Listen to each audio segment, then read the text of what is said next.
We're talking football with Bengal Jim and friends. We're talking football. We're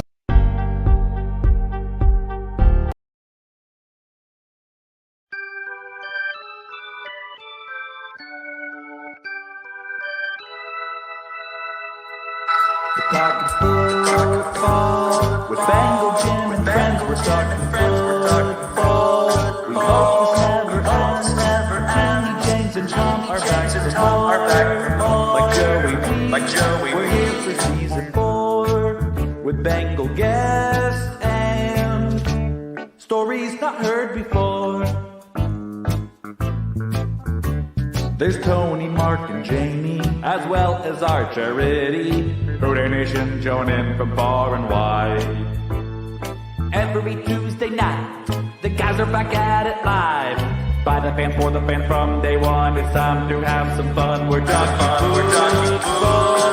With Bengal Jim and friends, we're talking football. We hope this never ends. The Bengal boys stop by to drop the speed. Don't get your popcorn ready and take a seat. Season 4 will end with the Lombardi.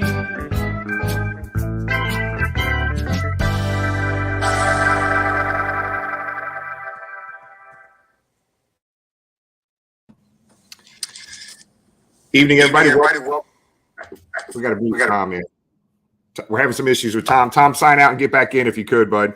Good evening. Welcome to another edition of Talking Football with Bengal Jim and friends.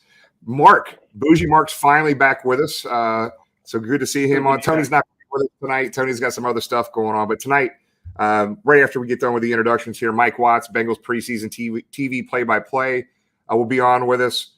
About 8:25, 8:30, Russell Baxter, NFL writer, historian, will be with us, and founder of Football Gurus. We're going to talk some Hall of Fame and Ken Anderson with Russell Baxter here around 8:30 as well. But good evening, guys. What's going on? Good to see you. Good to see you, James.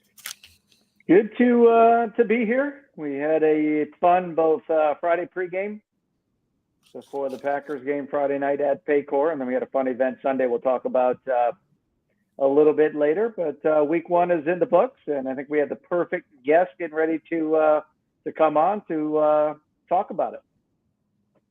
Tom, go ahead and introduce him, buddy. Well, if you're going to talk about the Bengals, where they're going from the preseason on, you might as well talk to the guy that's telling everybody about them. So Mike's been with the Bengals now several years. We'll have to ask him how many years exactly, but does an outstanding job. I watched him on the replay the other night, and he gets to hang out with Anthony Munoz on top of that. So without further ado, we welcome in the preseason TV voice of the Cincinnati Bengals, Mike Watts. Glad Mike, to be here, guys. How's it what's going on, buddy? Good to see you. Good to be back. Tom, go ahead and shoot, buddy. We got all kinds of stuff for you. Everybody that's watching tonight on YouTube, type in as many questions as you can, as many difficult questions as you can. Because we're going to stump Mike tonight on some question at some point. So make sure you type in your questions, and we'll try to get to some of those for you as well. Well, I just stumped myself. Mike, this is what year for you? This is 2018, so year 6. Year 6, and Year 6. You did a regular season game too, did you not, on radio? Yeah, I did too. The Giants and the Dolphins back to back in 2020, which I think has to be like the only games Dan Hort has missed in however long he's done this job. So, to step in for the GOAT and work with Lap, I mean, come on, dreams do come true. Yeah, absolutely. Well, getting in, I mean, we're all in Cincinnati. We couldn't wait for football season to begin. And now we're here. To me, and, in your years, now covering the team, but for me and all the years I've been a fan, I cannot remember a year when ownership and management has put together a team going into the year with such expectations on it. Do you feel that way, talking to the players and the coaches as well? Yeah, I think it's only logical given what's been achieved here over the last couple of years. So, I mean, if you look at what they've done off the field as well as on the field, you're looking at all the different renovations they're doing. You get the Trey Hendrickson deal done. You get the Logan Wilson deal done. I mean, clearly there's a path of long-term sustainability and focus on putting together the product that eventually, like the intro said, leads to a Lombardi, hopefully this year, but at some point for sure. While also, it's been pretty impressive seeing the way in which they've listened to the fans and acted on that, and then putting together a football team that's commensurate with, competing for titles year in and year out. And certainly those are the expectations of the organization this year. The two guys that they are looking for, when you said deals, that we still have deals to make with, have also given Bengal fans our greatest moments of panic this preseason. That's Joe Burrow, who looks like we dodged a bullet for. He's certainly not back yet, but things are looking better daily. And then T. Higgins with social media. Everybody knew right away when he got dinged up yesterday at practice. And there was a minor freak up, but that looks fine too. Are you sensing one deal, two deals, no deals, more than two deals? I mean, it just your sense being around the guys and reading the tea leaves. Yeah, ultimately, I'm not really there to read tea leaves. I'm there to watch the preseason and try and figure out who's going to make the 53. All I can tell you is T and Joe will both make the 53. I'm sure of it. Outside of that and what it looks like beyond that, for me, that's speculation. Like, I haven't had conversations. What you heard with Duke on TV during the second quarter is pretty much the exact conversation we're having in the lead up to the game. It's something where, all sides have been quiet about it. And, if that's the way they're going to go about doing that business, certainly respect that from my angle, no doubt. Mark? Hey, good afternoon, Mike. You guys have the unique perspective of being able to talk to a much larger roster than, the cut down. So I was wondering, do you have any, exciting stories or funny stories from the guys that are more on the back end of the roster? That's a very bougie question. I like that. Yes. Got it. You know how I do. Yeah, that's great work. Look, I mean, pretty much all these guys have some kind of remarkable story about them. I mean, if I'm looking up and down the roster right now, and it's, guys that just haven't gotten nearly enough credit or opportunity in the past. I mean, why are we talking about Bijan Robinson, but not at all Chase Brown? But Chase Brown was the only guy in the same stratosphere and missed tackles last year. I mean, it's on the field. There's really good stories to be told right now. I think, the impressive part about the beat reporting core that I've gotten to know in Cincinnati is they don't really leave a lot of stones unturned. So, I mean, the stuff with Andre Josivas and some of the undrafted guys, they're sort of on the cusp of being either in the practice squad or trying to compete to get into the 53. There's very little that they haven't already said, which is positive. So really it's more just trying to identify how well they play the game when they get the opportunity, because as I keep hearing from folks in the Bengals organization, you don't really get to hit anymore in training camp. You get your limited sort of periods where you can, but how good of a football player are they at NFL speed once they're actually there? That's ultimately the stuff this year, more so than any other year that I've covered the team, has sort of been the focus, because it is hyper competitive for so few positions compared to when I first got here. And it felt like there were 5, 6, 7 open spots that someone in that 90 had to take. Mike, James? we appreciate you joining us here for year 2. Glad we didn't scare you off from last year. When you're not doing this, we know you're a soccer guy. Can you let the guys on the screen know who won the NCAA soccer championship last year? No, I'm staying out of that. I'm not getting in the middle of this. No chance. Just tell them who won it. No. I'm sitting this out. All I'll say is the University of Washington lost it, but I'm not going to say who won it. This is for everybody's benefit. I'm staying out of it. I don't even know what James. I've got Browning mad at me. How did this happen? This is ridiculous. I digress. Oh, man. All right. They always make fun of me for bringing up soccer, but they always seem to bring it up on their own. So yeah. Closet yeah. soccer thing. Yeah. Anyways, looking at Friday, one of the highlights would be Tyson Anderson. A lot of concern last year or going into this year when Jesse left, took the free agent deal to Atlanta. Tyson kind of forgot about Guy, got injured early in camp last year, didn't see much of any playing time, comes and steps up on Friday night. What's your thoughts about his performance there with the 2 interceptions and kind of one of the bright spots last Friday? Yeah, and let's start with this. They traded up to get him, and you guys know as well as anybody, that's not really the Bengals' MO to go trade up for guys. But he had obviously the captain thing that we've sort of seen, that running narrative that you go out and get guys that have been leaders and act in that kind of fashion. So right off the bat, you knew had the right character guy. He had some pretty decent moments in preseason last year, and then he gets injured after maybe 130 chances, snaps to see him play. Coming into this season, when you expend a 3rd-round pick to bring in Jordan Battle, who obviously at Alabama, I watched him with Westwood One a handful of times. He's everywhere in the box and probably underrated pass defending safety if you take Pro Football Focus at full value. Obviously, you spent a 1st-round pick on Dax Hill, and then you bring in Nick Scott that you anticipate being paired with Dax.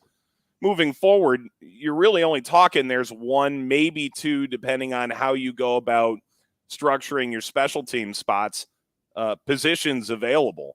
So you want to see him perform well defensively, and he certainly did that. Had a handful of tackles, but obviously the 2 interceptions stand out most brightly. You're also watching how he does on special teams, because when you're talking about your 4th or 5th safety, and then you add in the special teams side. So, I mentioned it as he ran back the pick 6 on TV. This is one of the guys where the preseason probably does decide the extent of his future come September 1st and what this looks like, maybe more than some other guys, because they didn't get the full chance to see him last year. They clearly drafted him, traded up to get him. They see the physicality that he brings pretty fast. They talk about his recovery speed being good. There's a ton to like about him. You just haven't seen him enough. So for him to play as well as he did, I thought Anthony made a good point. One is a really good see the field interception. And the other one, he just physically out-battled a wide receiver for the ball. I thought that was a pretty good sort of explanation of what he brings to the table in different facets. Certainly, I thought opened some eyes and put his name in pretty good company in that game. And now he has to go to Atlanta and do the same thing on Friday. Speaking of that Tyson Anderson interception, we do have the video of that. One of the things, if you look at that video, defensive line was another bright spot on that. We got some pressure there on the D line that made Clifford throw the ball early there, which certainly helped Tyson get the INT. So we're going to play the clip. You can listen to the wonderful sound by Mr. Mike here, and then we'll talk about it a little bit more. 3rd down and 6 for Green Bay. Clifford throws, intercepted. That's a pick 6. Tyson Anderson. He needs a big preseason. That'll open a lot of eyes. Touchdown, Cincinnati. So, Mike, let's talk about that D line. I don't think that interception happens without that defensive line getting in Clifford's face there. But talk about some of the guys that stuck out to you. I mean, obviously Jay, and I'm not going to pronounce the name right. Tufuli, I guess is how you pronounce it. Tufele. He had a hell of a game. Miles Murphy, I think, had a couple pressures. But talk about some of the guys that on that defensive line. Some of them played pretty well. Yeah, I thought Raymond Johnson had 2 or 3 moments that Anthony and I were making mention of. Tufele definitely had a really good game for himself. We kept saying Jeff Gunter's name a lot in that game. Obviously, you didn't see Hendrickson, you didn't see Hubbard, didn't see Hill, didn't see Reeder, didn't see Tupou. So, I mean, you're talking the 5 guys that are most likely to get the lion's share of the snaps at the 4 down positions. But Miles Murphy, there was one play made about 5 yards beyond the line of scrimmage where he crunched a receiver coming out of the backfield. in terms of pressure, didn't really see a lot. And I thought Lou Anarumo was diplomatic in saying this is sort of game one. In terms of NFL speed and the NFL approach, like it's very rare. We saw an instance, the kid from Georgia for Philadelphia, sacks a guy or knocks a quarterback down on the first play. That's great, but it's not really indicative of the long term. If he does that a lot, then it's indicative of the long term. So with Miles Murphy, I don't think anyone's sounding any alarms. You're talking about a guy who at Clemson had, really significant both run stopping and sack getting numbers. So it's not like he's playing a different sport. It's just a little different the first time out. I think they'll want to just continue to see progression from him in Atlanta and recognize that you've got the luxury. Not a lot of teams can spend a first-round pick on a guy where, Sam Hubbard and Trey Hendrickson are considered plus or elite players at their position. And they were able to do that with Miles Murphy, and they'll find unique ways, I'm sure, to use him moving forward. So good day for Raymond Johnson. Dominique Davis recovered a fumble and was involved, I think, in that hit on Clifford in the lead up to it. Tufele had a good game. The defensive line certainly showed in moments. And then you recognize, of course, you'll have elite guys stepping back in whenever that may be. Right. So we have quite a few questions in the chat area right now, but real quick, somebody tonight is going to win the FOCO. James, what kind of hat is this called? A sun hat? I don't even know. All I know I is don't know. My hat. When you're It's cruising on a boat in the mighty Ohio River, that'll keep the shade. Mike, you're not eligible to win sun out this, of your eyes. although you would look really good on game night wearing this thing, I'm sure, with Anthony right next to you. But Does somebody having that tonight- be game worn make a difference? Does it lessen the value of it? Somebody tonight wins this FOCO, I don't know what to call it, sun hat or beach hat. So make sure you take your questions in there. James, you mind hitting a couple of those questions in the chat area? It looks Yeah, like I some good will. ones. I've got one more for Mike before we go to the fan questions. And as always, we appreciate everyone joining us tonight. Coming in, obviously we know what we have out of the top three wide receivers. Obviously, they're not going to play in preseason week 1, 2, or even maybe 3. When you look at the draft, Charlie Jones, obviously the first wide receiver taken out of Purdue, saw some great highlights in camp. Rumor is he has a little bit of a banged up shoulder. Didn't do too much on Friday night. But another wide receiver out of Princeton stepped up big time. The one thing that shocked me, and you can tell me if you thought the same thing, was simply Andre's size stood out to me. I mean, Mike, seeing before him on you the answer field that, for the first time. James, say his full name. Oh, no. Yeah, no, Andre. Andre the Giant. Yes, simply Andre. But I don't know if it was obviously a part of the game plan going in with 10 targets, going to him, catching 4 of them, making some nice plays. But certainly looked fun to watch. It looks like he has a bright future amongst our deep core of wide receivers. What's your thoughts on that, Mike? Yeah, and I think, you read a lot of the reporting, and he's shedding the idea of being a project wide receiver. When I think big project wide receiver, I'm thinking like Auden Tate, but this isn't anything like Auden Tate. This is a guy who, from a speed, strength perspective, this guy's a world-class, potentially Olympic heptathlete. Like, it would be easy to go, well, he played in the Ivy League or he played at a lower collegiate level. And all of that is true for sure. But the statistics around his physicality and athleticism are genuinely chart-topping kind of topics. I think you still want to see, I think back to the conversation that the receivers coach had when he first drafted him. He's not used to press coverage. He's not used to elite corners. He's not used to corners that have the kind of length that you'll find in the NFL. I mean, all those things are accurate, and I'm not sure you're going to get a complete picture of that based on who was playing in the game when he was playing in the game against Green Bay. But you are talking about a guy who's genuinely 6'3". And on cleats, if he were 6'4.5", I wouldn't be shocked. I mean, he's a big dude. And you saw him against some of these DBs that were in the game third quarter, and you're kind of like, oh my goodness, he's substantially bigger than those guys. And he uses his body effectively You look at the play in the end zone. We talk about 4 catches. He almost had the play of that game, reaching over the top. And if his foot was, I don't know, 3 sizes smaller, we're talking about him having this epic touchdown catch as well. So I think when you look at Andre Iosivas, which they just did a Orlando Brown go around the locker room interview segment where they ask guys how to spell it and say it. And Alan George was so proud he said it right, and then he spelled it brutally wrong. He's like, "I'm a Vanderbilt guy, I know." And then he tries to spell it. He's a little bit off the mark, but no, I think he's gaining the respect of the guys around him at the level that he's playing at. And obviously, you've got your big 3 guys for sure. And you look at the camp that Trent Irwin's had. Trent Taylor's been around this block. Even making it beyond the top 3, they're guys that are trusted to play significant roles.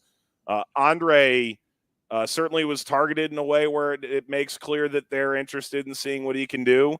And then, as I mentioned with the safety position, there's not going to be, hopefully, much of a need to use 5-6 wide receivers in a game. Hopefully you're using 3, so you need him to do the other things well, and that was something that he made clear after that game as well. Red zone, that's it. All right, we got a question from Brandon, who's always the first to say "Who Day" every show, and he asked about the energy of the crowd on Friday night for a preseason game. I think a lot of the fans are like, we're going to see the 3rd, 4th stringers, not a lot of fun. But I think Paycor was rocking, and I think a lot of the NFL was rocking with big crowds across the NFL for preseason. What's your thoughts on that, Mike? Yeah, well, for one, I know on NFL Network, which was simulcasting the game that you saw in Local 12, or if you're in other markets, Columbus, Dayton, Louisville, you got a decent crowd watching there too. It's like 1.4 million people were watching the game on NFL Network, and most of them on mute, believe it or not. But I don't remember a preseason crowd being that excited. I think maybe, you could talk about the game against LA last year, given the implications around it, the Super Bowl rematch and everything. But I think you can make a really solid argument that's as good a crowd as we had. The pick 6, I thought crowd's going crazy. I maybe a couple people left early. It's preseason. You're starting at 7:30. That's fine, but I don't know there are very many seats that were empty when we kicked that thing off. And I've watched a lot of preseason football over the years, and that is extraordinarily rare. We started 2021 in Tampa Bay. I don't remember the Buccaneers having a crowd that good coming off winning the Super Bowl. So no doubt people are pretty jacked up about it. And they certainly got a high-scoring game, that's for sure.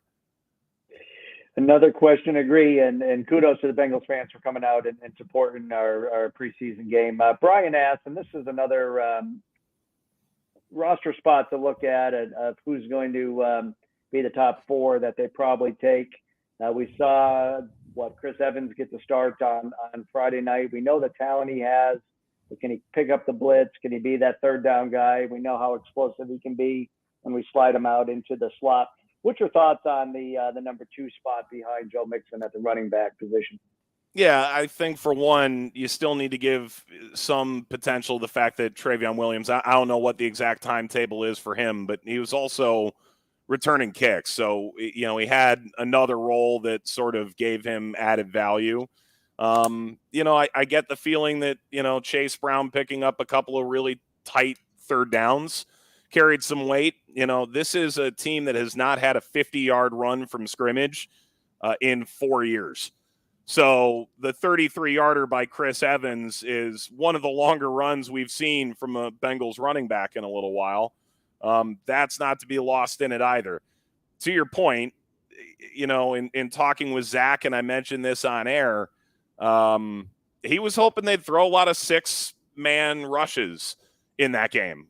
You need to see live ammo when your running backs are being asked to pass protect, as opposed to practice where ultimately your job is to slow down before you hit the quarterback, not speed up to go through the running back.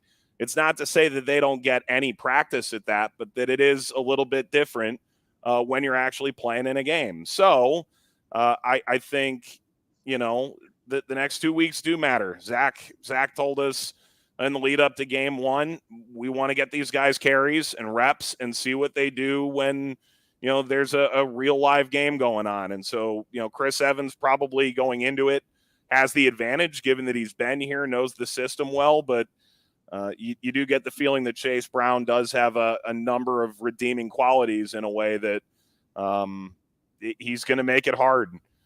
I think he's going to make it very hard. So at the end of the day, there's a good chance, you'll see, several of those guys end up sticking around, and potentially, all three of those guys stick around if you include the practice squad. So, how the order goes, I think is very much up to them right now. Do you have time for one more question, Mike, from a viewer? Bring it. Let's do this. Hey, wait a minute. Hold on, James. Nobody's asking any hard questions at all to Mike. So heat him up, pick him up a little bit, guys. Come on, we need to put Mike in the spot here before he gets off. We'll put him on the spot here. Lisa, who we saw pregame down at Bengal gyms on Friday night. Obviously, we know that what's going on with Joe Burrow. We saw Jake Browning, who was on the practice squad for most of the year, get the start for preseason game number 1. I think it's already been announced. Trevor Siemian will start in Atlanta this week. As Bengals fans, Brandon Allen's not here this year, who apparently had some comfort with Callahan and Joe. Shall we be worried about that backup spot, seeing what we did in week 1? Yeah, I'm not worried about it yet. I think ultimately Zach makes a pretty fair point at the postgame presser. Like, your job is to get in the end zone and take care of the football. Ultimately didn't fully take care of the football and did not get into the end zone offensively. So right off the bat, you need more out of those guys. You also haven't seen them when 1, 5, and 83 are on the field either. You're asking different things out of the two players, I think. If you're looking at Jake, we know he can play off schedule. When things break down, he's got some athleticism. He can create some unique plays. It's why some fans certainly got excited watching him play last year. Conversely, Trevor Siemian's been there and done that and done it for a number of teams, less familiar with this particular system, but it's a guy who's been in the league for a long time. And if you need him for a game or two, which you hope you don't need your backup quarterback at all, you're hoping you need him to hand off when it's a 30-point game. But if you do need him for a game or two, that was not a great performance necessarily by either. But I'm also not sitting here freaking out just yet. I would think, the Atlanta game, the plan was always to continue to split the reps in the way that Zach said that they would. So that's not a surprise to me. Now you're looking to see, okay, again, take care of the football, get the team aligned, be able to drive the team into the end zone a couple of times. That's going to be the mark of someone taking the lead, I would imagine, in that competition. All that said, there's going to be a lot of quarterbacks available at the end of this. That's sort of the nature. I mean, Brandon Allen signed in San Francisco. They have at least one too many quarterbacks over there. So who's to say he's not available at the end of this? There'll be guys with NFL experience and guys that have been around a similar system to Zach if they need to go that direction. But ultimately, you don't really go into this expecting Joe Burrow, I imagine, to miss any significant amount of time. When you've got an MVP candidate, that's ultimately how you win Super Bowls. So I'm not worried yet, but I can understand why you might be sitting there at the end of that game going, okay, I want to see more before we give out QB2. I think it's a genuine competition, and I thought Jake probably had more plus plays in that game from my very layman eye. But it's something where you got to expect that, pitcher and Callahan and Zach are capable of figuring out how to best fill that spot. Yeah. Jimmy, Tom, it's up to you or Tom if you want to stump Mike here with a hard question. Oh, Tom, boy. go ahead. I'll wing him one. Mike, the national media, especially in the last couple of days, I think some of the reports out of here about our defense, talking about our defense stepping it up even higher. Another year of all these guys in Lou's system. Are you sensing a cohesiveness and we're, not just going to go from a defense that can stop other teams, but a defense that should concern all other offenses that we play this year? Yeah, I think that's the expectation, or that's the goal. Obviously, there's a chance there's some growing pains. Cam Taylor-Britt didn't even start every game last year, so it doesn't look like there's a sophomore slump brewing the way he's played in training camp. But he's still a young player, and those always come with a handful of ups and downs. You've got, two new safeties starting full time. It doesn't mean you're going to have a flawless performance there. Cheeto's coming off of injury. We can all be excited about DJ Turner, and that's deserved. But again, you're talking about a young, rookie player that didn't start that much at Michigan either. But you've got that entire front six back, and you are going into this anticipating that Pratt and Wilson will play at elite levels. If one or both of them made the Pro Bowl or heck, the All-Pro team, we're starting to get to that conversation. You've got a top 5 sack artist in the league over the past couple of years on one end, and you've got maybe the best run-stopping defensive end who's not too shabby rushing the quarterback on the other, and you've got 2 top tier, the way they've played the last couple of years, interior defensive linemen. At this point, there's no reason to think that, that shouldn't scare teams a little bit or make it harder to plan for. So, I think, there may be some ups and downs that come with some of the inexperience in a couple of roles, or maybe the how new it might be to have that pairing at safety, or, there's always a chance for injuries, as we've come to find out last year. But no, this is supposed to be good. The defense is supposed to be good this year, no doubt. Right. Hit you with one more here. I think we talked a lot about the defense, and but let's talk about Collins, Adeniji, Carman, Smith. Who do we think, man, is going to go at right tackle? I don't think that's been solidified yet, but there's some interesting battle getting ready to happen there.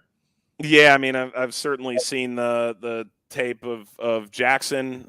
It's the same conversation we've been having, right? Where it needs to be more consistent. And you're talking about a guy who has all the athleticism necessary to play that position, but has not shown consistently to do it.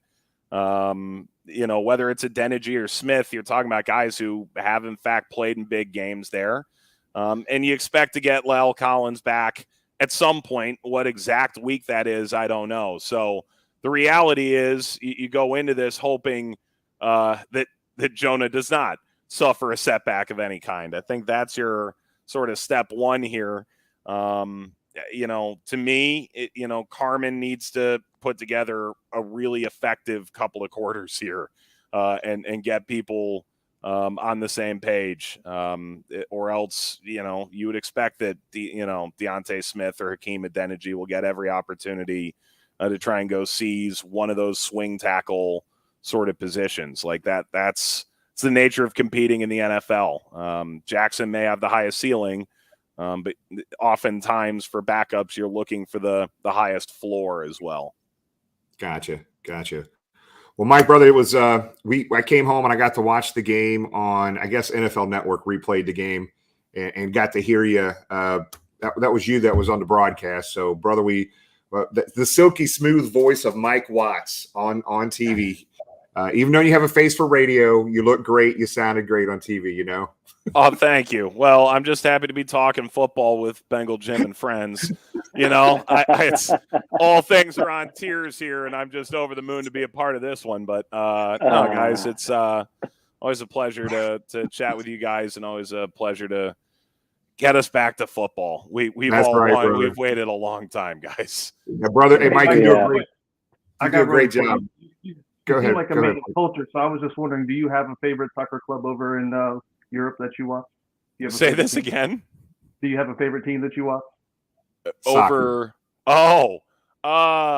So one of my best friends is a founding member of the Pride for FC Cincinnati, so I've become a pretty regular watcher of them. Overseas, I know I'm a scumbag for saying this. Chelsea, more for Drogba. Okay, yeah, then we're bougie together on this. More for Drogba than for Pulisic. And then just, at working in the sport as much. And I can say the same about working football. It's why I root for the Bengals, even when I'm not around the team over the course of the regular season. You root for people.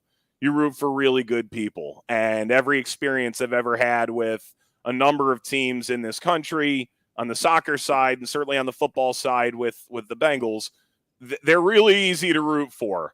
And so I always say I don't really root for teams as much as I root for people. And I'm certainly in that vein with FC Cincinnati and a handful of other teams. That's awesome. Well, Mike, brother, we appreciate you, man. You do a hell of a job, man. Thanks so much for spending some time with us tonight. It means a lot, bud. Yeah, my pleasure. You can watch.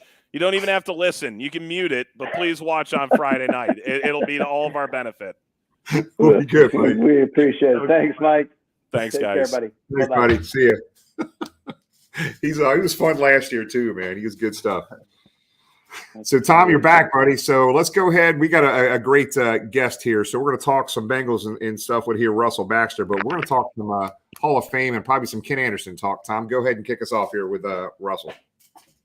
I discovered Russell. I'd read him several times, but he wrote a fantastic article about a month ago and agreed to come on the show with us to talk about Ken Anderson. He was listing his players that he felt deserved to be in the Hall of Fame, and he is a big follower of the Hall of Fame and the process, and listed Ken Anderson as number 2 and made quite the case for him. So without further ado, NFL columnist and sounds like great football fan, Russell Baxter. Welcome to Bengal Jim and Friends. Well, hello, guys. I've heard adieu and bougie in the last 2 minutes.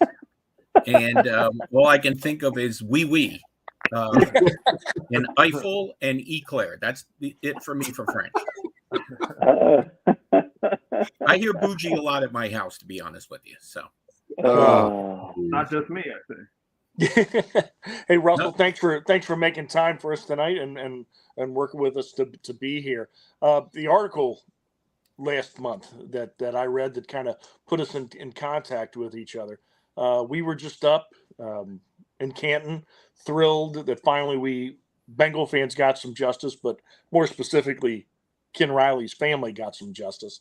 Unfortunately, we lost Ken himself a few years ago to a heart attack, but somebody else near and dear to us that we feel is decades late getting in is Ken Anderson. And with the senior committee vote coming up next week, what are your thoughts on Kenny being in the Hall of Fame? well, obviously, I had him, and I'm working on some new Hall of Fame articles, and I was there as well. I've been attending the festivities in Canton almost every year since 1989. Wow. That's when the ceremony used to be on the steps. It was about 11 o'clock in the morning. It was not at the stadium, which is now, by the way, the reason it's at the stadium it is now is all due to Jim Kelly, who told the Hall of Fame that he was bringing 3,000 people with him to see him get in that, and he did. And if you know Jim, and I got to work with Jim when I was at ESPN, he's a man of his word, and it worked out so well. That's why they now have the ceremony at the stadium instead of the steps. So the first year I went, it was Art Shell, Wooly Wood, and maybe two guys you aren't too fond of, Mel Blount and Terry Bradshaw. Mel Blount's a good guy. Well, and listen, it was very emotional, and I don't know if you guys were at the jacket ceremony on Friday night. Was anybody there? I did not make that. I can assure you, if you think the speeches are emotional, the jacket ceremony, sometimes it can be even more emotional. When and in the case of Ken, who's deceased and so on, it's a little bit of a different ceremony and so on. Same thing with Don Coryell, getting his plaque or the process with him and so on. But let's get back to Ken Anderson. In an era, and you think about the football in the 1970s, and I know people get so caught up now in, well, that's not real football anymore. Well, I mean, you tell Tyreek Hill when he's running past you that it's not real football anymore, okay? It is different. It's a little bit safer, and that's understandable so, because those guys who played in the 50s and the 60s and the 70s and 80s, and I know quite a few of them because I worked with them in television and so on. They give up their bodies in a lot of ways and so on. But Ken Anderson was a precision passer in an era where they were defying you to become a precision passer. The rules changed in 1978 as far as contact on the line, pass blocking, where offensive linemen were allowed to extend their arms, which wasn't really the case early on and so on. And even though Ken Anderson's numbers, touchdown, interception weren't necessarily brilliant after that, he understood the game. He understood how to take apart even the best of defenses.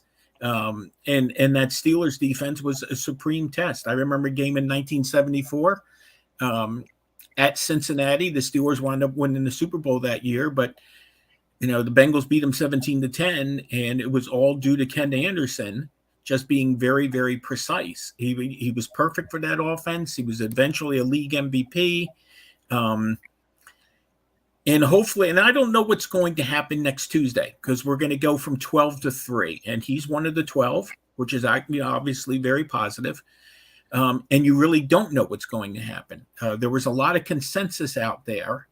And if you go by the last 3 guys to get left off last year's list, I believe it was Bob Kuechenberg and Sterling Sharp and Randy Gradishar. Well, a lot of people assumed that Kuechenberg would be in the final 12 this year, and he's not. So who knows what's going to happen next week. I think there's still a lot of sentiment for Gradishar. There seems to be a lot of groundswell right now for Steve McMichael, who's going through a very, very tough time physically and so on. So it's hard to get in the mind of the voters. But for me, I list Ken Anderson number 2. I actually put L.C. Greenwood as number 1. And I'm one of those guys when I look, and I have no vote. I'm just a writer who's been doing this for a long time and so on. And I love my history. And I look at stuff like, people like to look at their career stats. One of the career stats I like to look at is postseason. And one of the reasons I have L.C. Greenwood where he is he had 12 and a half sacks in the playoffs alone. And the Steelers were in the playoffs a lot. So, that's one of those reasons you got to look at somebody like Willie McGinnis maybe down the road. I think he holds the NFL postseason record for career sacks. So it's easy to look at final numbers and then try to break them down that way and so on. But to circle back, Ken Anderson, I think, is very, very worthy. And, I'll throw out 2 other guys who I think are very, very worthy. Willie Anderson, a fine tackle. And a lot of it's funny, you go on Twitter here and people who I follow a lot of guys and they follow me back who are voters, historians, and so on. And there's a push out there for Lamar Parrish as well. And some people would like to see that happen. And a lot of it's going to depend on how much further the Pro Football Hall of Fame goes in terms of the process of getting more of these senior members in. It used to be 1 a year. Now it's 3 a year. And that's going to continue into 2025. There's people who have suggested that they need to do more than that. It comes down to simple math. Pro football began before the turn of the century. The NFL, even though it was a different name in 1920, began in 1920. The Pro Football Hall of Fame opened in 1963. So they immediately have a 43-year drought or backlog of trying to play catch up with some of these all-time great players. And, some of these guys who are, some of them long gone and so on, I know it's frustrating to their families, and I think it's frustrating to fans. And I'll be curious to see how the senior process goes in the next couple of years. There's a new president with the Hall of Fame in the last couple of years and so on. And he seems very, very anxious to make a more of a push for the seniors, the senior committee guys, to get in here. And hopefully it's, if you've never been, and like I said, the first year I went, I was hooked. And I went a lot of years with ESPN when we did the ceremonies and so on. Even though I left ESPN about a dozen years ago, I drive from Connecticut to Ohio every year. And it's a long drive. But that's okay, because it's worth it when you get there. So Russell, help me understand here. So I know obviously we're on the same page with you, but we love having you on. We've been really involved in this process. We've learned a lot. It wasn't a whole lot of transparency through this process. And even last year or so, there's been a little bit more transparency in this, but the bottleneck is obvious. There's so many great players that should be in the Hall of Fame. But what do you hear from voters, right? I know you talked to probably some of them, but the senior voters specifically, on the whys of a Ken Anderson, who just seems to be an obvious miss here. But what do they say? What do they talk about with Ken Anderson? Why is he not in already? It's just hard to fathom. Yeah, it is. And, I don't think there's so much that people talk about Ken Anderson or anybody specific. So, some of the people who get talked about the most are the older players like Maxie Baughan. And keep in mind something here. Jerry Kramer waited 40 years to get in the Pro Football Hall of Fame. Okay. And some people thought he deserved it. And he was very, very patient. And, and he finally got in and so on. I think what the problem has been is, and I don't want to say restrictions, but to a degree there is. And I think that's why you're in these last couple of years. I mean, listen, a couple of years ago, we had a class of 20 come in, which was the biggest class since the inaugural class of 17 charter members in 1963. So I think there are people involved in this process who are trying to push the Hall of Fame into giving them more options. Okay. I don't think any of this is personal. I don't think this is anything against franchises. You guys are on Twitter. You guys are on social media. This idea that the NFL is trying to keep certain teams out and limiting certain things and so on. This just in, kids, the NFL doesn't run the Pro Football Hall of Fame. The Pro Football Hall of Fame is a separate entity. They don't run it. They have their preseason game there. Roger Goodell supports it, but they do their own thing. That's why it's the Pro Football Hall of Fame. That's why the Cleveland Browns and the San Francisco 49ers and the Baltimore Colts of the AAFC, All-America Football Conference, are recognized in the Pro Football Hall of Fame, and so are their records. But you're not going to find any of Otto Graham's numbers from 1946 to 49 in the NFL record and fact book, because they weren't part of the NFL. So that's something there's no conspiracy theories here. I think sometimes sentiment jumps in for a certain player, and people take a closer look. I know speaking for myself, and again, I'm not a voter, but I learn about new players, steadily. Oh, I didn't even know about this guy. I don't even know about that guy, and so on. And that's kind of the fun part about it. And that you got guys out here, besides the writers like Rick Gosselin and Clark Judge, and these guys, they both do an outstanding job putting stuff out on Twitter. Clark Judge is amazing. But there's other historians like John Turney, who provides a lot of content and so on. I don't know if you know, I met John many years ago and so on. John Turney is one of the reasons, perhaps the biggest reason, that you can now find sacks beyond 1982 when it became an official stat. That's why you go on Pro Football Reference now, and they have sacks from 1960 on. They're not recognized officially by the NFL, but more and more they're getting used, because he went back through old media guides and he looked at old box scores. And, now we have different sack numbers. I mean, I acknowledge Pro Football Reference and so on. And I think that's the kind of stuff that also helps people's cases as far as getting to know some of the older players and so on. So, it's different with quarterbacks and offensive players, because those offensive player numbers are right there. So I'm not sure what's going to happen next week. But, you get to the final 12, you're obviously getting closer. And, to me, it's kind of odd And I can't really explain it. I mean, there's really only two primary Bengals as far as players in the Pro Football Hall of Fame, and that's Anthony Munoz, who is the arguably the greatest offensive lineman regardless of position, and now finally Ken Riley. And the Riley thing, I think, the Riley thing. One of the things that always comes up is the fact that he was named All-Pro in his final season, and was never named to a Pro Bowl. Okay, and I look at 65 interceptions, which is tied for 5th all time. Here's something to keep in mind. And I got to talk to Paul Krause the year he was in. They told him he was going to Pro Football. He waited. Paul Krause has 81 interceptions and 19 fumbles. He has 100 takeaways, and he couldn't get in first ballot. That's even more mystifying to me.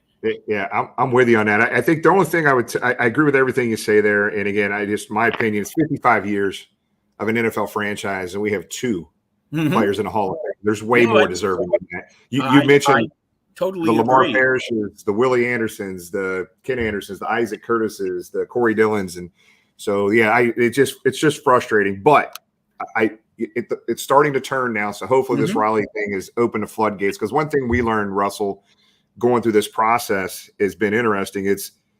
I didn't think about it, but it's this whole process affects the family as much, if not more, than the actual player, especially in Riley's situation, right? But it's been interesting to watch this and be part of it. And if I may interrupt you, Jim. Yeah, please. Pro Football Hall of Fame weekend is all about the family. It's not about the player so much.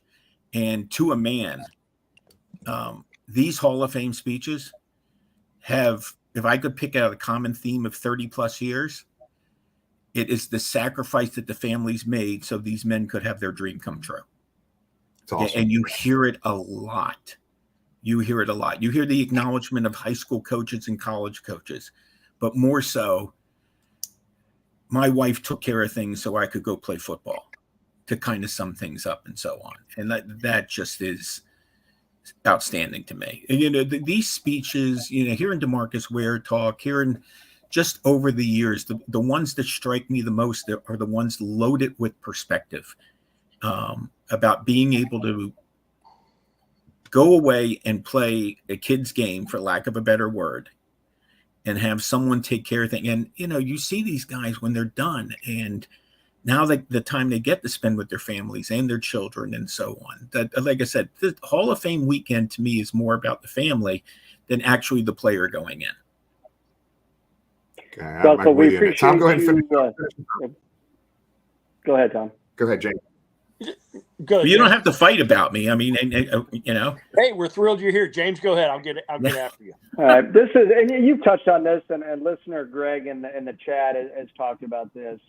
And we ask, we've had the privilege of having a lot of Hall of Fame voters on. We asked this question to them all: of how much of it is the small market, how much of it is the bad years, and how much of it is the recent success and maybe propelled Ken Riley to get in here recently. In your thoughts, Russell? And I noticed you're from went to high school in East Stroudsburg, Pennsylvania. I had the privilege of spending some time in that area in my younger days. So again, thanks for joining us, and love to hear your comments and kind of market size, the bad years, and the current success, maybe helping us now. I think it's more about franchise success and less about market. Okay. I mean, if it was about market, how come there's so many Green Bay Packers in the Pro Football Hall of Fame? It's about the success of the franchise. I talked about Paul Krause for a while. I think for many years, because of the Vikings' lack of success in those Super Bowls. And they went to 4 Super Bowls in a relatively short span. They didn't win any of them. In fact, they never scored a point in the first half of any of those. But as time wears on, people go back and look at Carl Eller and Alan Page and Mick Tingelhoff and obviously Tarkenton and some of their great players, and realize that those Vikings teams, you want to talk about bad luck? What an era they wound up playing in. They played against the Kansas City Chiefs, who were the most successful team in the history of the 10 years of the AFL. They played a Dolphins team that's better, in my opinion, than the 72 Dolphins. They ran into the Steelers as they were getting ready to win 4 Super Bowls in 6 years. And then they settled for the Oakland Raiders, who were ready to take out their frustrations because they couldn't get to the Super Bowl because of Miami and Pittsburgh. So I think people go back and look at it. It's like how many Buffalo Bills are in there, and how long did it take for some of those guys after losing 4 straight Super Bowls? But I think people are becoming a little more open-minded and understanding now. I think social media plays a little bit of a part of that, and the Pro Football Hall of Fame has certainly embraced that. And you get more voices, you get more opinions. But I think it's about the success of think about this. The Vikings have not been to the Super Bowl since 1976. The Bengals have been to 3 Super Bowls since then. Now, they haven't won any, but I think things are turning around, not so much because it's the Bengals, but I think just in football in general, people are becoming a little smarter and starting to embrace history. I mean, listen, you still have that faction of people out there, and I hear from them a lot, that they're trying to convince me that the first 46 years of the NFL doesn't really count all that much.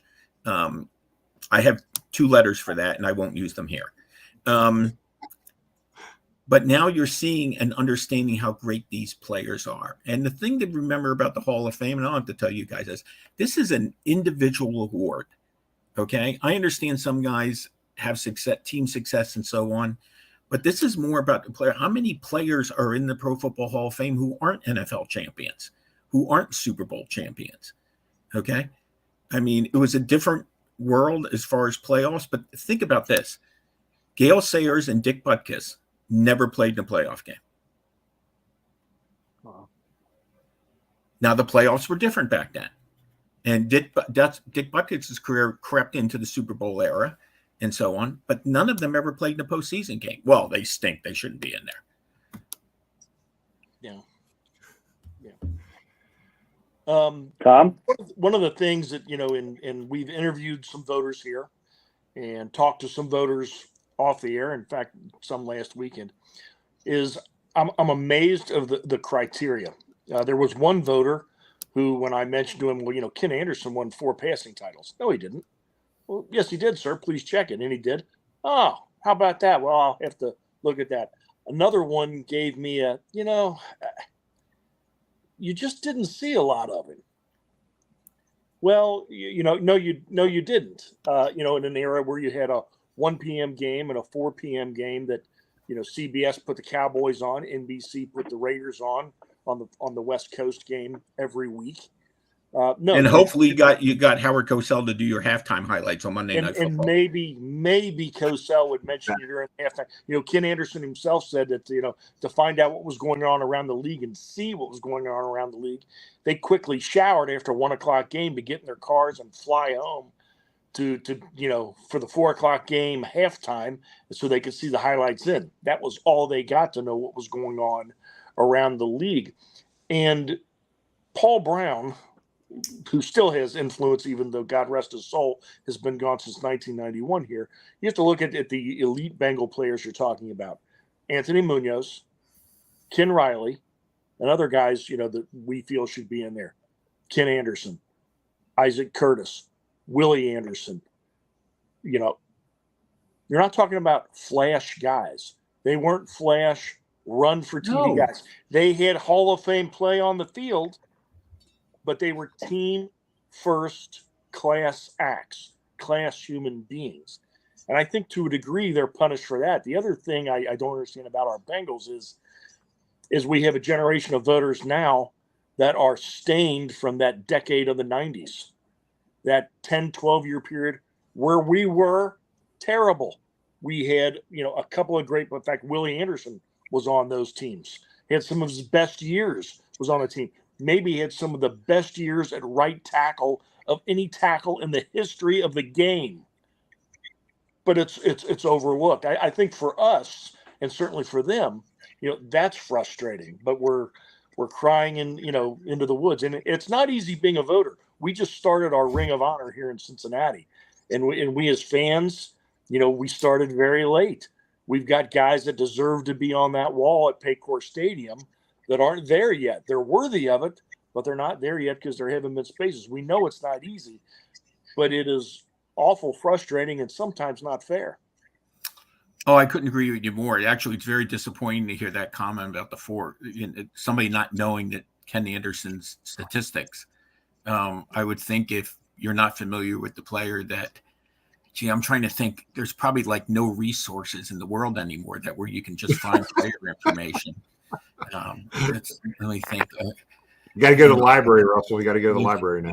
Oh, you should see my library over here. Okay. I still have, first off, I have record and fact books going back to 1984. Okay. I have the old sporting news guides. Remember those? Yeah. Yep. I have some here too.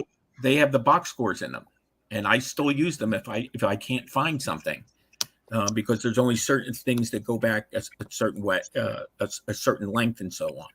And I'm an old school. I worked with Chris Berman for a long time, and me and him were both old school. He was, to the times I worked with him, I was still faxing him stuff. I'm not kidding. Okay. So having that stuff in front of you, but that's almost amazing, because the information it's now easier to study a player. Okay. Not only can you study the player statistically, you can go on YouTube or something and see at least highlights of them, or probably the more I go on YouTube, you find complete games. Watch a game or two. Watch how he handles himself and so on. So the resources are there. Okay. There's really no excuse not to be buttoned up on that type of stuff. And listen, I'm a researcher background. Okay. I'm a writer, but my main role at ESPN for 22 years was NFL research. Doing NFL primetime with Boomer and Tommy for 17 years, and all the other NFL shows and the draft and so on. It's not that hard. It's easier than it was when I was doing it. When I first started there was no internet. Okay. And the record and fact book, I can remember having to call press boxes to get stats for NFL primetime in the middle of the show. Okay. Now you just go on NFL GS, SIS, or Yahoo and stuff, and bingo, they pop up. It's a different world. And it's easier now to study up on players than it ever was. Yep. James, did you have one more? No, I want to hear some more East Stroudsburg stories from James, to be honest with you. I don't have anything as exciting as you're talking about, Russell, but talk about those ESPN days when you say you're a researcher, especially maybe to the younger people. What did that involve? Were you getting info to the host, or what were you doing when you were researching for ESPN or NFL primetime? Well, it was, I did Countdown, which was originally called Game Day and so on. And I was responsible for like graphic content. I didn't actually build the graphic. Now they do it at their desk. But I provide the graphic content. During prime time, I'm off to the side. Tommy and Boomer are doing the highlight. I'm keeping them honest with information and so on that's coming, especially from the late games. And probably my most important thing was historical perspective. If Chris had a question about, when was the last time this happened? When was the last time that happened? Listen, the best thing you could do with Tom Jackson and Chris Berman primetime was just get out of their way. Okay. Their chemistry was absolutely amazing, but I was there to help out. And then, sometime during the night I would do Inside the Numbers, and, doing that show live, which I did for 17 years and never missed a show, was one of the all-time great experiences. But it was, when we do the morning show, I was there for Chris, he'd be writing the script. Guys wrote their own scripts back then. Chris is a great writer. But I was always within earshot of a question here, a question here. When was this happen? When would this happen? Who's this? Who's that? Always a lot of humor injected with, which Chris remains to this day, and still doing NFL Primetime Plus on ESPN Plus and so on. But yeah, support system more than anything else. And then I had other duties as well. Like, the Monday meeting was story ideas and, how does this affect that? Yeah, keeping everybody up on the playoff picture. It had to be a jack of all trades. and just completely immersed in it. And 40 years and counting doing this, I'm still wondering how I got so lucky. Never went to college, just a big football fan. It all worked out. That's awesome. Impressive. Russell, I tell you what, man. Hey, Next Russell, I got a quick Tuesday. question. If that's okay. Go ahead, Mark. There you go. Okay. Bougie. Mark? Yeah.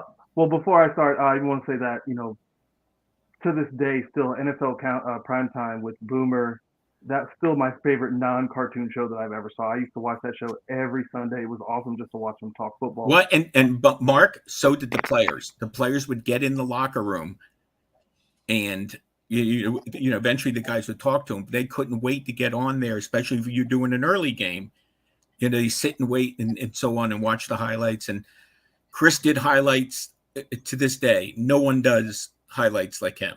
And it's all natural, and it just rolls off the tongue and so on. And him and Tommy had great chemistry. And, it's funny, Mark, is you're seeing a lot of the old shows of NFL primetime pop up on TikTok now. With Chris Berman, all his great, the from Louisville and all that. Oh, yeah. Oh, so let's do. Okay, everybody's got to remember one. So remember, he would always give everybody a player a nickname, right? So one of my favorites, Eric Bieniemy, played with the Bengals back in the '90s, and it was Eric sleeping with Bieniemy, right? So what's one of your favorites? That might be, I think, the most. I mean, he had Andre Bad Moon Rising, Thermal Thomas. I thought Eric sleeping with Bieniemy was the most clever because the way it just rolled off the tongue and people understood it right away. But Remember Doug Pelfrey? It was Doug Pelfrey. Doug's what was it? Bats in the Pelfrey. I think his favorite bit to do would be when John Carney would kick a game-winning field goal. Do you remember John Carney, the place kicker? Yeah. I got to be a Honeymooners fan. John Carney, Sheila McRae. Good night, everybody. I think that was arguably his favorite thing to do because Mark Ingram. Do you remember how he used to go, Mark Ingram? Do you guys remember that? And I'm talking about Mark Ingram, the wide receiver, not Mark Ingram, the running back, Mark Ingram, the wide receiver, who played for the Giants. There was a radio show, very popular radio host on WABC named Dan Ingram. And he was, he did, and he always, the jingle was Dan Ingram. So every time he would introduce Mark Ingram, there was also Chris Calloway, Heidi, hi, Heidi, Heidi, ho, Cab Calloway. I mean, he didn't need a lot of help. This stuff, Duval, might as well face it. You're addicted to love. Yeah. I just look at him sometime. I'm like, oh my God, how did you come up with that? Oh yeah, hey, you know what, Carl? Hey, so we got some good ones in here for some of our viewers. Remember Carl Pickens? It was Carl Slim Pickens. Yep. Yeah, that's a good one. There was one time he actually asked me once, and this is true, if I could remember and just start I went through like 3 pages of just typing up the names that he had spouted off over the years. And I'm sure I could do, and so much other things as he did as well. With the historical perspective, I watched him do a Steeler Raider game, which was in the mid 2000s. And you guys will obviously remember the Steelers and Raiders played each other in the playoffs a lot in the 1970s. It was a real back and forth game, and he started substituting the Raider players from the 70s into this highlight. And then he started substituting the Steelers players. No, that's not Mean Joe Green. That's blah, blah, blah. No, that's not Dave Casper. That's blah, blah, blah. I mean, his passion and his love for doing that just made it for so much fun. And you never knew it was going to happen. And I've told people this 100 times. The late highlights, when Tommy and Boomer were literally handed the shot sheet, and all they got was a shot sheet. Okay, this is thing, and then they did their thing. They got those 5 minutes before the highlight aired, and the spontaneity was just unbelievable. We got to see the early highlights from the 1 o'clock games, and then we make our way down to the studio. But it's 7:40, and here comes Seahawks Chiefs in overtime, and they just did it, and it was fantastic. Russell, whoop! Yeah. Lot of whoop. Yep. There's another. Go ahead, Tom. No, Russell, I was just, again, thank you for all your time tonight. And, please, so we know we're not here fighting alone in Southwest Ohio, Northern Kentucky, and Southeastern Indiana. Please keep up the positive energy on Ken Anderson and keep everybody on the East Coast plugged in. He deserves it, and we want it for him, because he deserved it. He was a franchise quarterback. He was the face of the franchise. He came within a foot of winning a Super Bowl, which I still think is one of the most foolish qualifications for a quarterback, but not for a head coach. Right. A four-time passing champion, NFL MVP, NFL Man of the Year, what's now the Walter Payton Award. There's no good reason he's not there. And I hope you don't mind if we can occasionally bother you during the football season while we're on. Oh, are you kidding me? Gee, I don't know. I get to sit here and talk football with four other guys, including a bougie guy and another guy who knows East Stroudsburg. Gee, I can't even imagine. By the way, you know what? I saw the whoop up there. Do you know what one that just popped in my head that was always a good one? Mike, you're in good hands with Allstott. Yeah, that's right. And that was all. Anytime he ran, it was the boom, boom, boom, boom. He made football fun. You know why? Because football's supposed to be fun. Yeah, here's another good one here. I didn't know we'd get on this topic tonight. TJ, you say who's your mom? Who's your daddy? Who's your mama? I can't remember how it did. But the thing with Tommy Jackson in Louisville, because that's where he went to school, and that kind of started things, and then it just kind of branched out to almost like any school, Syracuse, Michigan, whatever it was. You see what school he said first, gentlemen? Why would you even say Syracuse, Russell? Why would you even mention Syracuse? He's a northeast guy. You know how many running backs we've got out of Stroudsburg, Pennsylvania? You know who grew up? It's a pipeline right up 81 right to Syracuse. Sorry, Russell. I'm an upstate New York guy. And a Syracuse fan, in case you didn't. I'm not. Listen, I have no college affiliation. The closest thing I came to going to college was watching Animal House. Okay. Pre-law, pre-med. What's the difference? Okay. Hey, Russell, brother. Hey, next Tuesday, we're celebrating hearing Ken Anderson get into the Hall of Fame. We're glad he's in the room, the final 12 here, and hopefully he sneaks into one of those top 3 spots, man. We're going to be here next Tuesday, and hopefully we're celebrating because this has been long overdue for Ken Anderson. But we appreciate you being with us, buddy. It means a lot. And I thoroughly enjoyed I could talk to you all damn day, brother. This is good stuff, man. Thanks for being with us.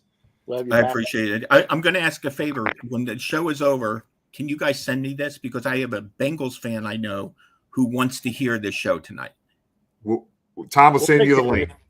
Send me the link, and I'll take care of the rest. All right, brother. Hey, we appreciate you, Russell. Thank you, buddy.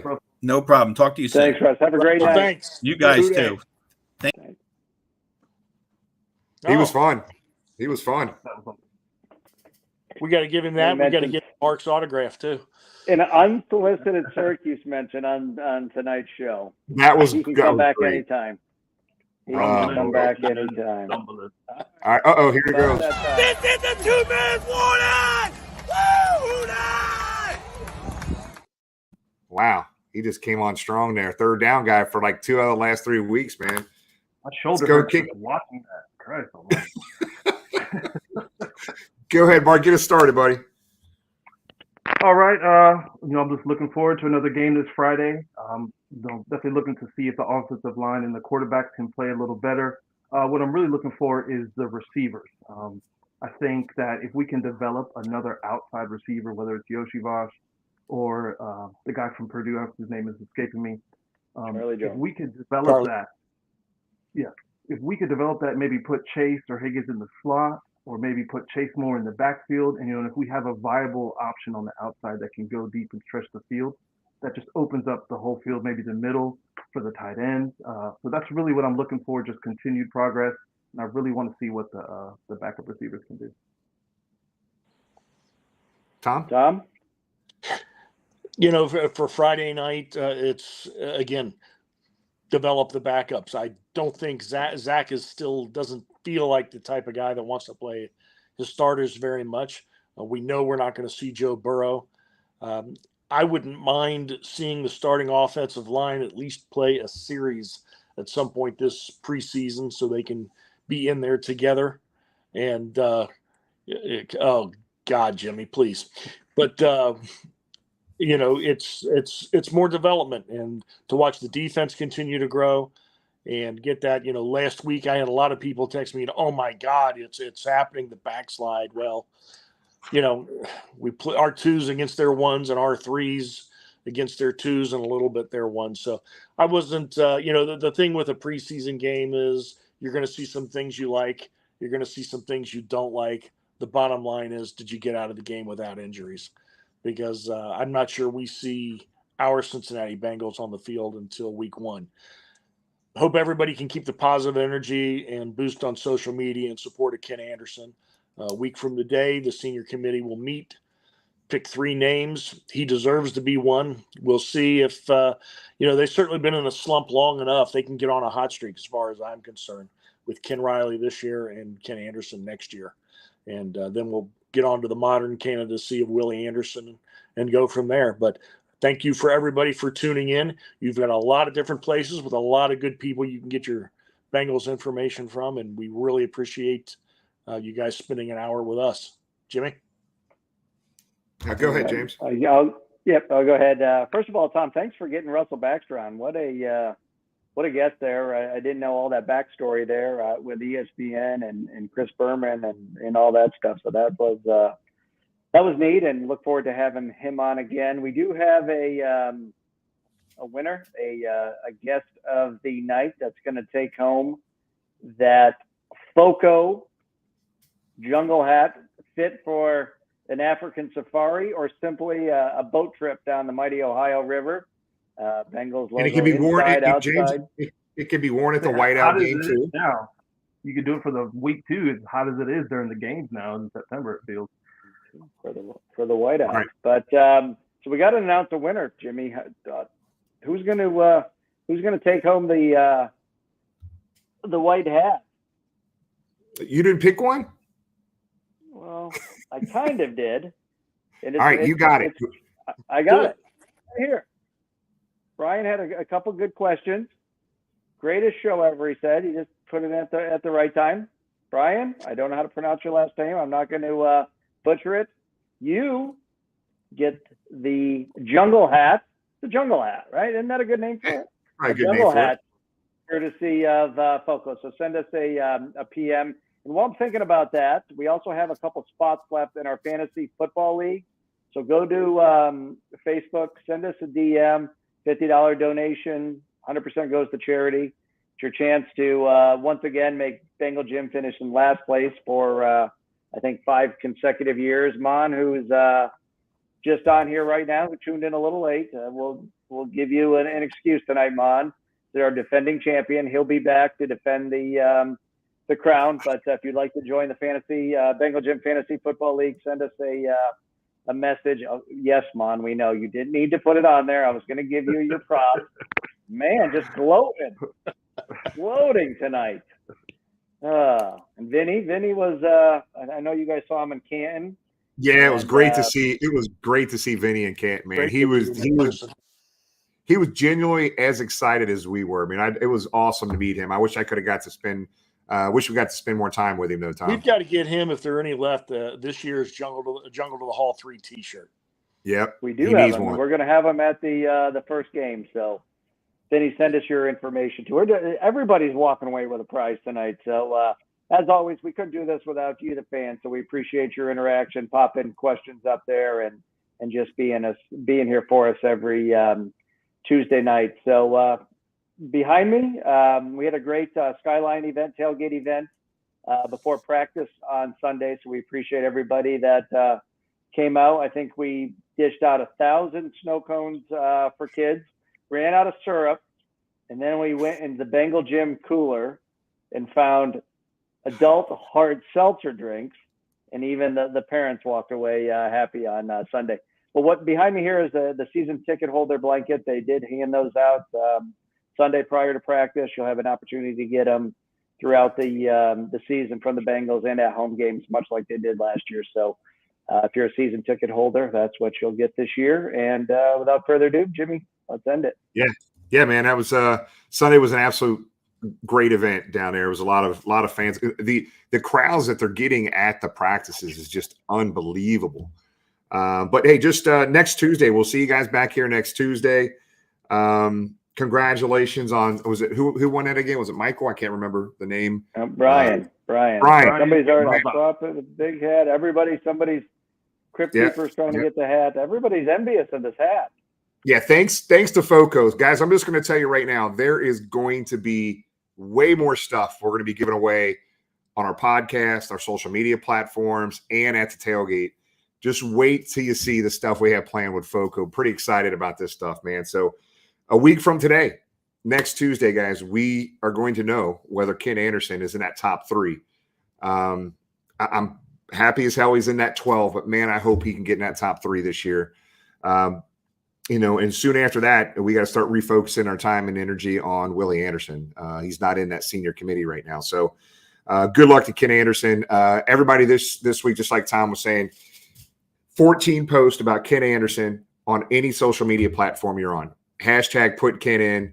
14 posts. Positive post. Exactly. Keep doing what we did for Ken Riley. 14 positive posts by every single fan from today until next Tuesday. That would be awesome. So good luck to Ken. Thanks so much for everybody joining us. And if you're watching on YouTube right now, guys, we're having some Facebook connectivity issues between StreamYard, our platform that we're using here. Click subscribe if you can. It's amazing how many people watch on YouTube. It's even more amazing how many people watch on YouTube but aren't subscribing to our YouTube channel. So if you're able to click subscribe right now, we appreciate it. So we get numbers around, how many people watch on YouTube and how many people watch on YouTube that are subscribers versus not subscribers. So we appreciate if you could subscribe and follow us. So guys, we appreciate it. Got some big guests lined up here next couple of weeks. We'll kind of get the word out here in the next few days on next Tuesday. So thanks, everybody. We appreciate you guys being part of it, and we'll see you next Tuesday. Hoo day, everybody. Hoo day.